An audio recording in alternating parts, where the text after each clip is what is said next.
This season was a mess. There's no saying otherwise. I stopped at episode 11, and then I'm just now deciding to finish it, and it is August now, and this shit ended in June. But yeah, I stopped at episode 11. It was just getting pretty boring.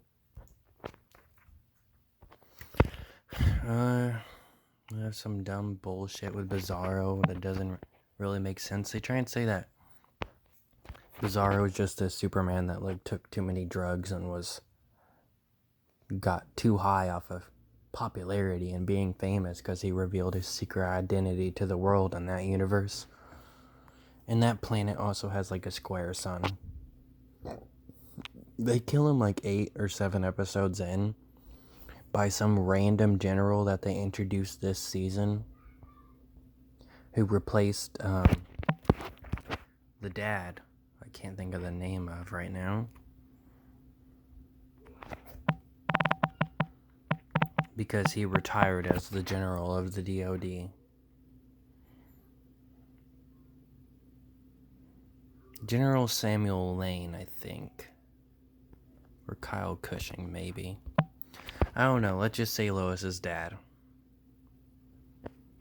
So he gets replaced by some new guy, and that new guy doesn't trust Superman. And doesn't think that Superman's telling him everything he needs to know, which Superman isn't. So he's like, the most natural decision is to murder somebody. And then the only reason he feels bad later is because the son of his dad is like, hey, he went over to save the world. And he's like, oh shit, I just killed this dude's dad. I just killed someone's dad. You weren't thinking about that at all until just now? Okay. The other universe is kind of lazy. They just have some slight changes, oh, this person's married to this person, or this person has superpowers and a different hairstyle and maybe a piercing. And then that's it. Some of them dress worse on the other Earth. But there really isn't much to this season. They turned Zod good of all people. He was really good in one episode and that was it. But it wasn't Zod-like, it was just an entertaining performance in a crappy show. Because Zod is just an evil dictator that will do anything to get what he wants. But in this show, he's this misunderstood brother of Superman that just wants to be loved. And that he got jealous because Superman already had a family on Earth. But he had some funny jokes in the first episode when they release him from prison. And that made him a little bit more entertaining, and he was probably my favorite character in the show. Lois's assistants, who I can't think of the name of for some reason, probably had the best moment in the show. And it was near the end of the season. Lois loses a friend, almost loses a friend. They throw in that they're still friends near the end of the season. But she decides to tell her assistant that Clark is Superman, and that is probably the best acting and my favorite scene in the show. Not great, but it's still one of the best moments in this show. They reveal that Jordan's girlfriend is bisexual during this season by doing a toxic stereotype. If you didn't know, bisexual people have had the stereotype that they're more likely to cheat because there's two genders they would date. There's more people to cheat on them with. And that's really how we get introduced to bi people in so many current day shows. Mainly DC. Harley Quinn show. Poison Ivy cheated on Kite Man to date Harley Quinn. Now she's bi and in a happy relationship. And now in this, she cheats on him with some girl named Aubrey that we see 3 times, and then they just throw her out of the season. And then she doesn't even apologize to him until like the very last episode. And it's not a very good one. And they also make her dad a cheater too, so I guess it runs in the family. I don't know. Cheating to me personally, I guess it's a controversial opinion, should never be forgiven. No matter what gender you did cheat on the person with. If you truly love someone, you're not going to go date someone else behind that person's back and hide it. You're just not. It's not a mistake. The mistake is forgetting to put an ingredient before the other ingredient when cooking something. Not seeing someone for months and months and months. And then kissing them, getting into a relationship with them when you're with someone. It's just not. It's stupid. I don't know why shows do this. Personally, I've never been cheated on or cheated, but I hate cheaters.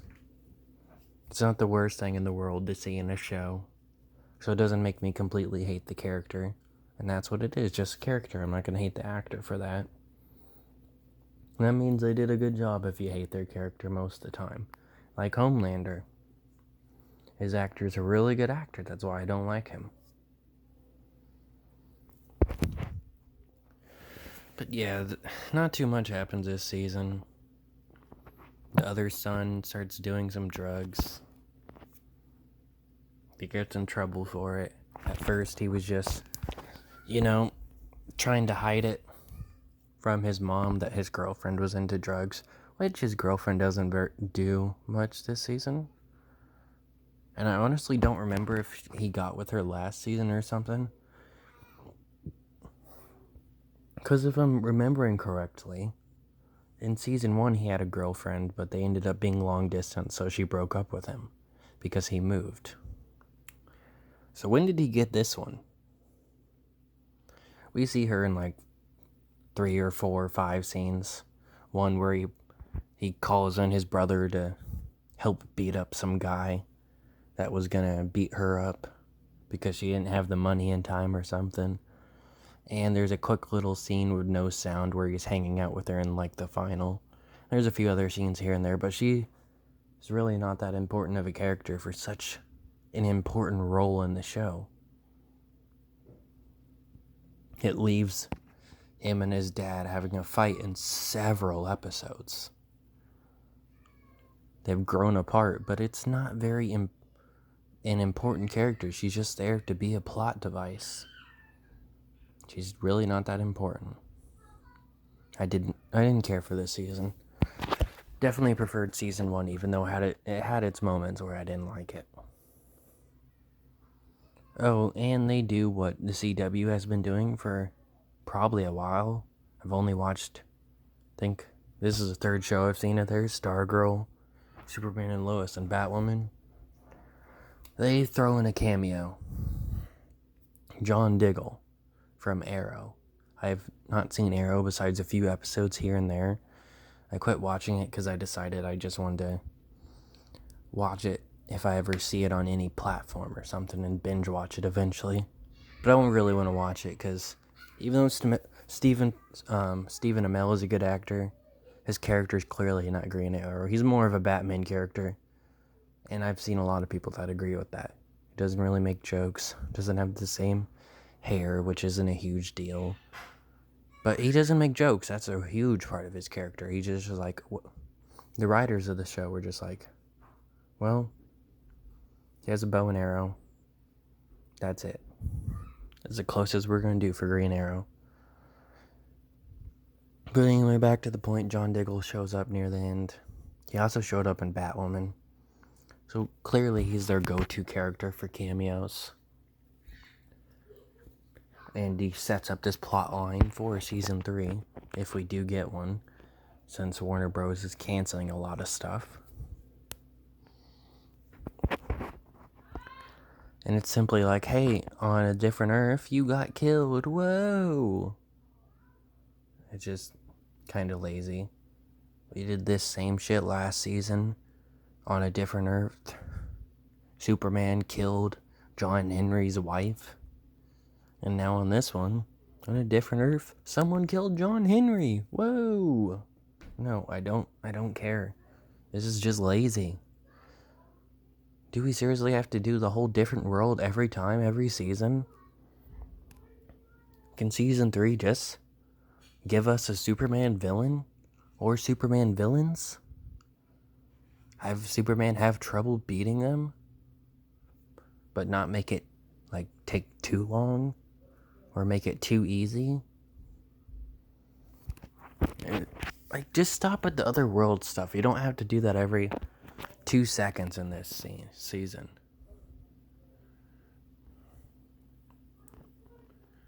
But yeah, I really didn't care for it.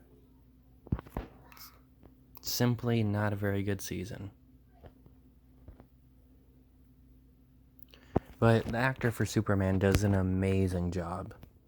So I would like to see him again. He just, embodies Superman, even though I'm not a huge Superman fan.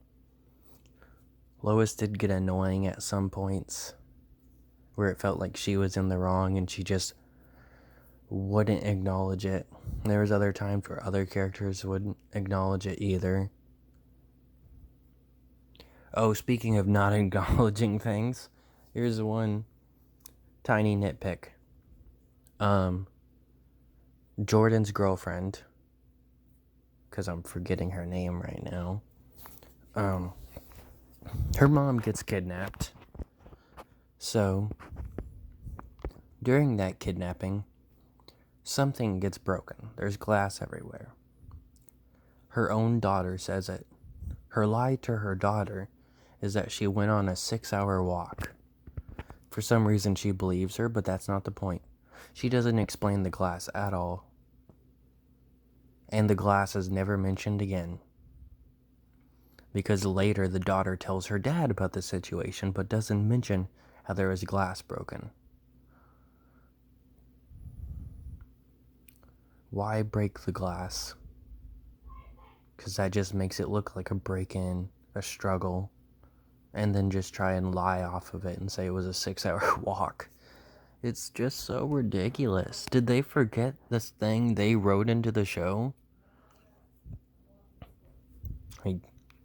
He shows up, punches her into a cabinet, breaks the glass, kidnaps her, leaves.